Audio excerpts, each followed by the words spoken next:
Because Ezekiel 25 tells us Edom is from Teman to Dedan. These are biblical cities that are in Arabia.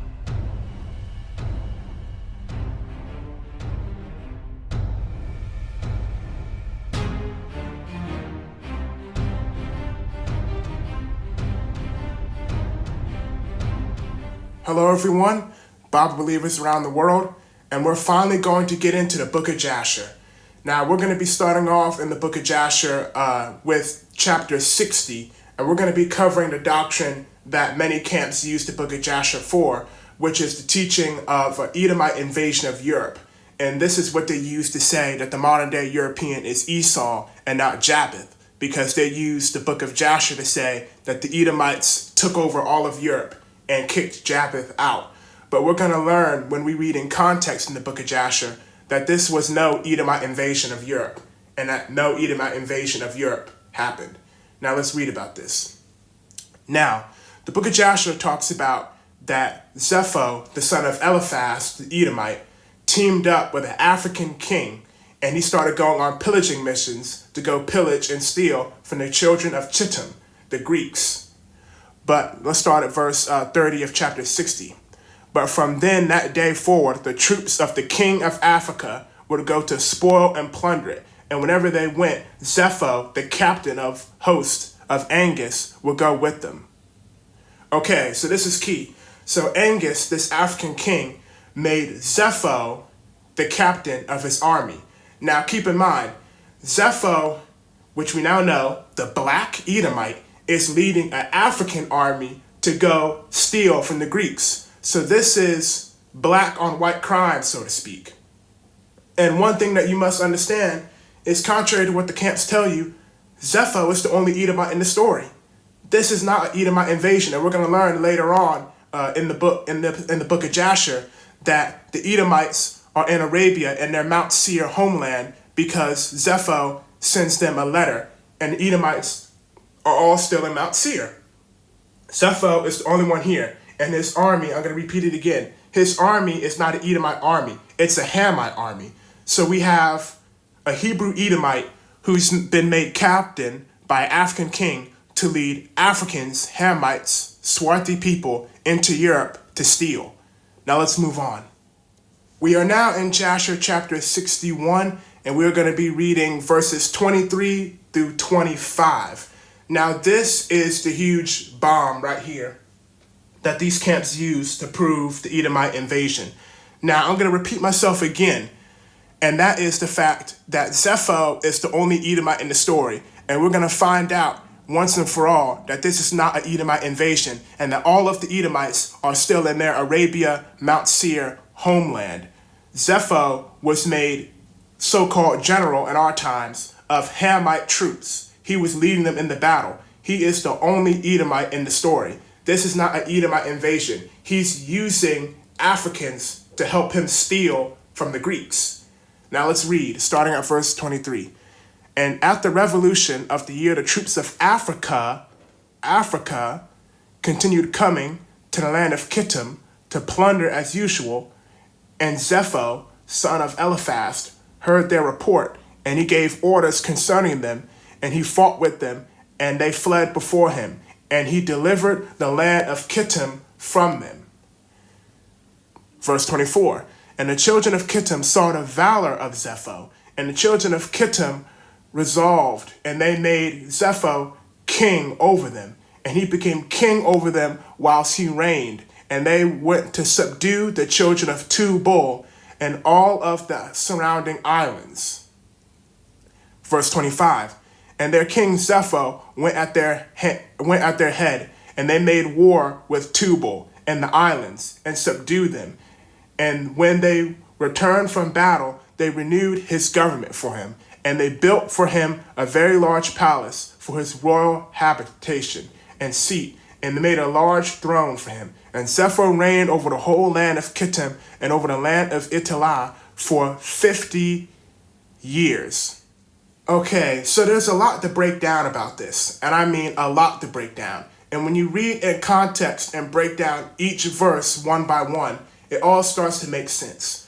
Now, I'm going to bring up an analogy that happened in recent history to just showcase what Zepho the Edomite is really doing here. So for those who remember the 2008 United States of America presidential election, Barack Obama won that election and he was made president over the United States. Now, Barack Obama, being a Hamite, was ruling over America, and the people he was ruling over were ethnically Japhetic white people and Hebraic black Israelite people. So did Barack Obama's reign over America make all of the Israelites Hamitic in origin and make all of the white people Hamitic in origin? The answer is no. And this is exactly what Zepho was doing. This was a complete Barack Obama situation. He's ruling over the people. That doesn't mean the people become him and they become one seed. That's not how it works. Israel was constantly conquered by other nations in the scripture. I mean, we got beat up by the Philistines. We got beat up by the Egyptians. We got beat up by the Babylonians. You know, the Persians came to beat us up for a little bit. The Greeks came to beat us up for a time. The Romans came to beat us up. But yet the Most High always made it clear that we're still a specific seed and we're still a specific lineage of people. We never got washed out and became white or African. So the idea that Japheth, well, they say this is when Japheth got kicked out, but some people say another thing in Jasher we'll take a look at. They say, and the children of Kittim became one kingdom with the people of Mount Seir. Now, one thing I'd like to mention about that is it says one kingdom, not one people. The Israelites have constantly been made one kingdom when we've been conquered. We're one kingdom with the white man of America right now. But that doesn't mean we're European. That's what they're saying.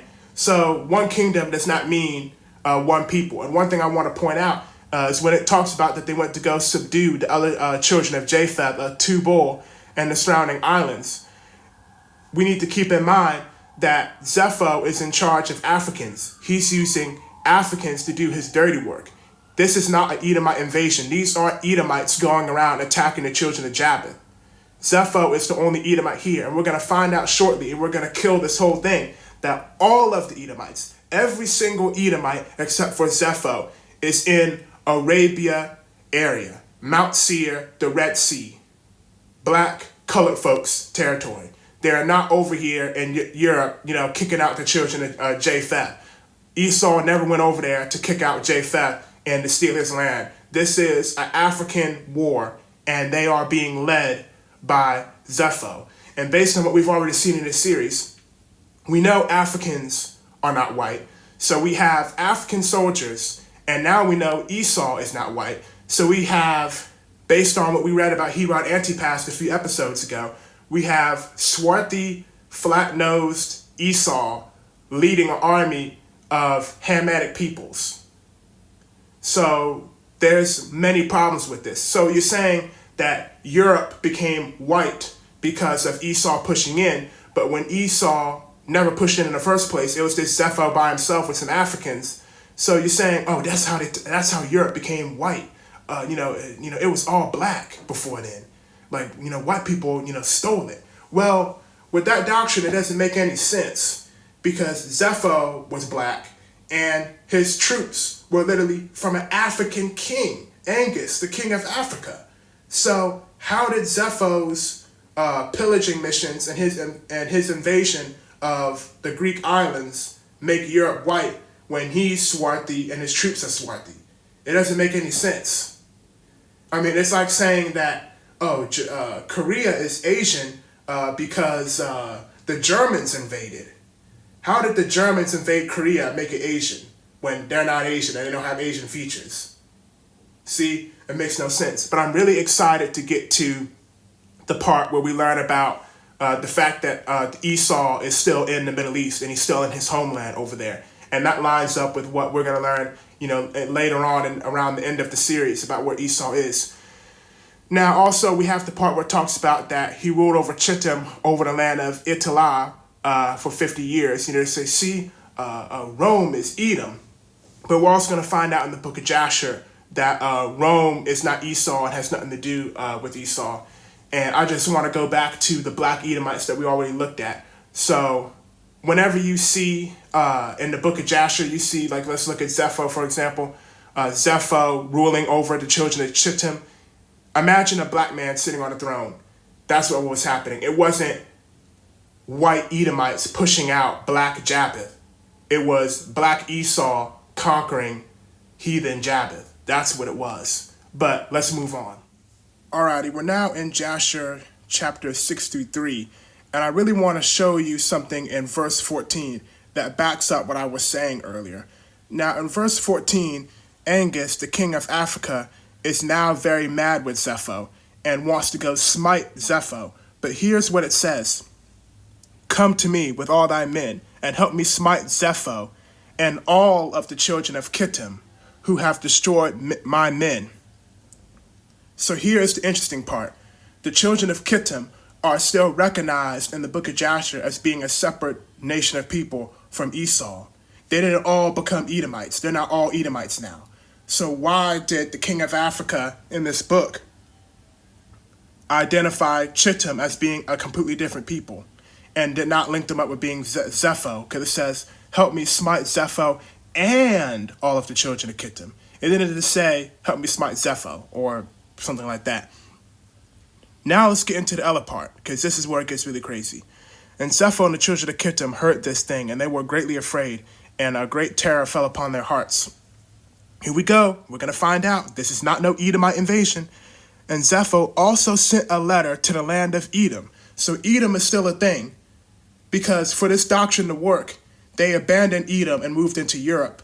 But the mail service is still running. So if you're going to send something to somebody's mailbox, why would you send somebody something in the mail if they weren't living at that location no more? For example, if my friend moves to a new city and I want to send him, a letter asking how he's doing, I'm going to send it to his new address, not his old address. So there's somebody at the Edomite mailbox, so to speak, to still answer their letter.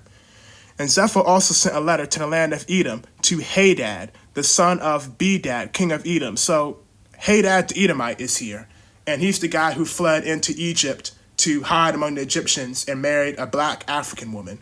Let's move on. Continue on, that's his.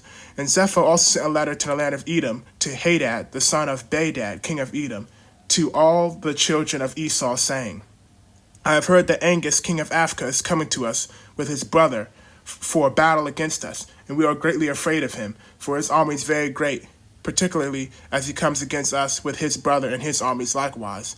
Now therefore, come you also up with me and help me, and we fight together against Angus and his brother Lucas, and you will save us out of their hands. But if not, know ye that we shall all die. Verse 19, and the children of Esau sent a letter to the children of Chittim and to Zepho. See, the children of Chittim and to Zepho. Even Esau knows that these aren't his people. And the children of Esau sent a letter to the children of Chittim and to Zepho, their king, saying, we cannot fight against Angus and his people, for a covenant of peace has been between us these many years. Yeah, because Esau likes Africans, so he ain't about to go and fight them. Peace has been between us these many years, from the days of Bela, the first king, and from the days of Joseph, the son of Jacob, king of Egypt, with whom we fight on the other side of Jordan when he buried his father. Verse 20, and when Zepho heard the words of his brethren, the children of Esau, he refrained from them, and Zepho was greatly afraid of Angus. So Esau basically said, adios, senor. You're on your own. So, Zepho is panicking right now. He clicked the SOS button, to call in more troops. But his Edomite brethren, who are over there still in Arabia, are like, nah, we ain't fighting. Sorry, bro, we ain't doing it. So now it's just him and these Greeks to try and fight against Africans. But I want you to see, this confirms it, that all of the Edomites are not over there. It's just Zepho. And this also confirms that Chittim did not become Edom, because even the Edomites did not recognize the children of Chittim as being their own. I think that settles it.